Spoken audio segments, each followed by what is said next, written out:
Olá, estudantes! Tudo bem?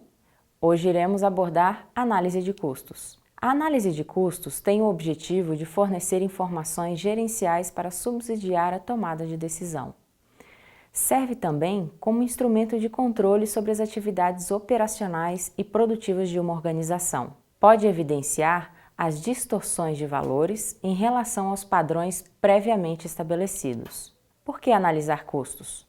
Porque visa contribuir para o estudo dos custos de produção.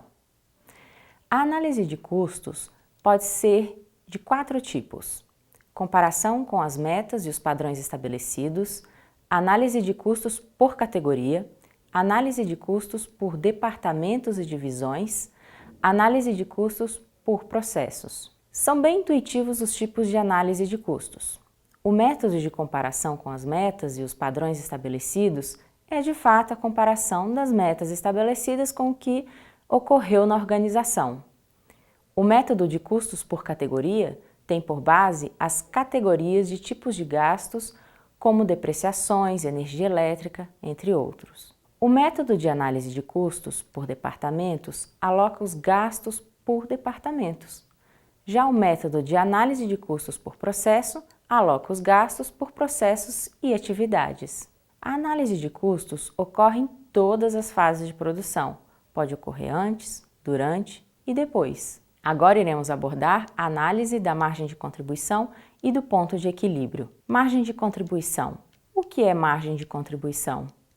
É a diferença entre o preço de venda e a soma das despesas e custos variáveis de um determinado produto ou serviço.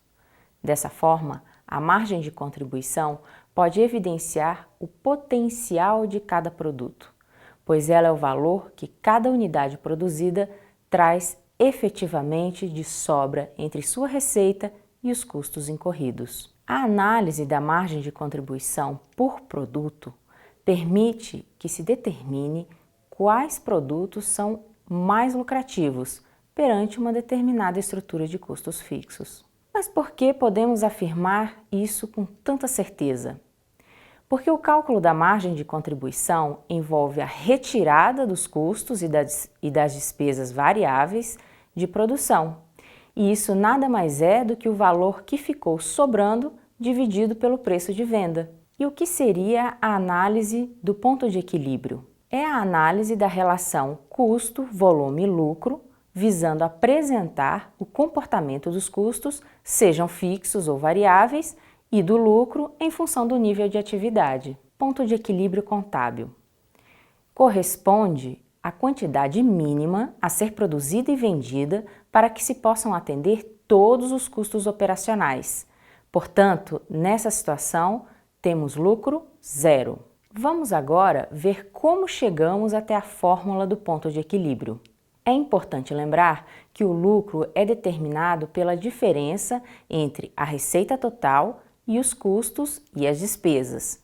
Mas no ponto de equilíbrio temos lucro zero. Esse ponto de equilíbrio é o ponto de equilíbrio contábil. Para determinarmos o ponto de equilíbrio contábil, devemos somar os custos fixos e despesas fixas e dividir essa soma pela margem de contribuição. Esse é o método mais utilizado. Você deve saber esse conceito. O número que resultar desse cálculo representará quantas unidades a empresa precisa vender para ter lucro zero. É a maneira de se dizer que a empresa chegou no empate, no 0 a 0. No nosso dia a dia, esse não é o objetivo da empresa. Dito de outra forma, o ponto de equilíbrio contábil nos diz quantas margens de contribuição devo somar para se amortizar os gastos fixos. Acima desse ponto, estou no lucro e abaixo, no prejuízo. Caso eu queira ter o ponto de equilíbrio contábil em termos monetários, basta multiplicar pelo preço de venda e o resultado será em termos de faturamento. Recapitulando, o ponto de equilíbrio contábil em termos de quantidade representa a quantidade que a empresa precisa produzir para ter lucro zero. Em termos monetários, representa o faturamento que a empresa precisa ter, lucro zero. É a mesma informação, dita de outra maneira. É importante diferenciar os conceitos de custeio variável e de margem de contribuição. No custeio variável não entra despesa variável. Na margem de contribuição entra as despesas variáveis. Na margem de contribuição entram as despesas variáveis. Margem de equilíbrio não serve para calcular o custo, mas sim o ponto de equilíbrio. Veja esse gráfico em que podemos perceber de maneira ilustrativa o que acabamos de explicar conceitualmente. Veja no gráfico que a linha vermelha representa o custo total. A linha azul representa a receita total. Quando essas duas curvas se encontram, temos o ponto de equilíbrio contábil. O gasto fixo está representado pela linha verde e o gasto variável pela linha preta. Perceba que a linha horizontal verde é constante e justamente por esse motivo que dizemos que o gasto é fixo, não varia. O valor não muda, apesar de a quantidade sempre aumentar. A linha do custo variável é crescente, condizendo com o fato de que depende da quantidade produzida. Para determinarmos o ponto de equilíbrio econômico, devemos somar os custos fixos, as despesas fixas e o custo de oportunidade e dividir essa soma pela margem de contribuição. Isso significa que o ponto de equilíbrio econômico irá sobrecarregar a margem de contribuição com um valor a mais, que é o custo de oportunidade. O custo de oportunidade é o retorno desejado que o empresário gostaria de obter. Pergunta: qual é maior? Ponto de equilíbrio contábil ou ponto de equilíbrio econômico? Veja que o ponto de equilíbrio econômico é sobrecarregado pelo custo de oportunidade ou retorno econômico. Portanto, eu precisarei de mais margem de contribuição para obter lucro zero. Assim, podemos dizer que o ponto de equilíbrio econômico é maior do que o ponto de equilíbrio contábil. O ponto de equilíbrio econômico demonstra quantas unidades a empresa deve vender para obter retorno desejado. Veja aqui a fórmula do ponto de equilíbrio econômico.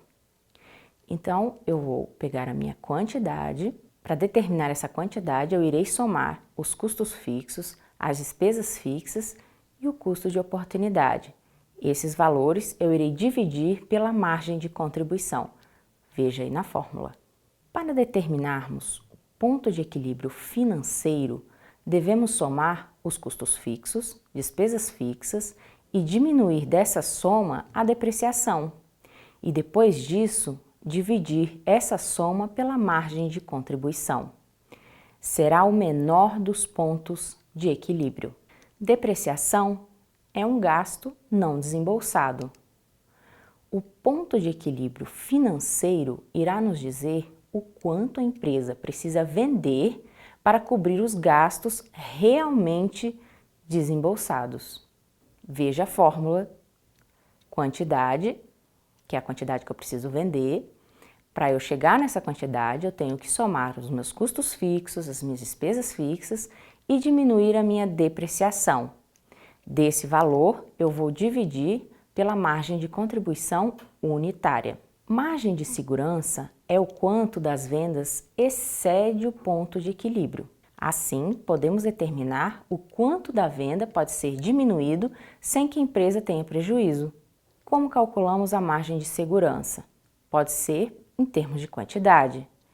Nesse caso, eu vou pegar as minhas vendas totais e vou diminuir da minha quantidade no ponto de equilíbrio.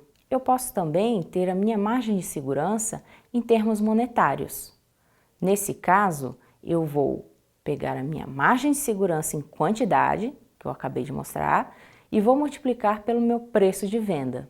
O grau de alavancagem reflete a relação entre variações no lucro operacional em relação às vendas. Mas como assim? A alavancagem ela pode ser operacional ou financeira. A alavancagem operacional deriva dos gastos fixos relacionados às atividades operacionais. A alavancagem financeira decorre da existência de gastos fixos relacionados ao passivo da empresa. Muito obrigada!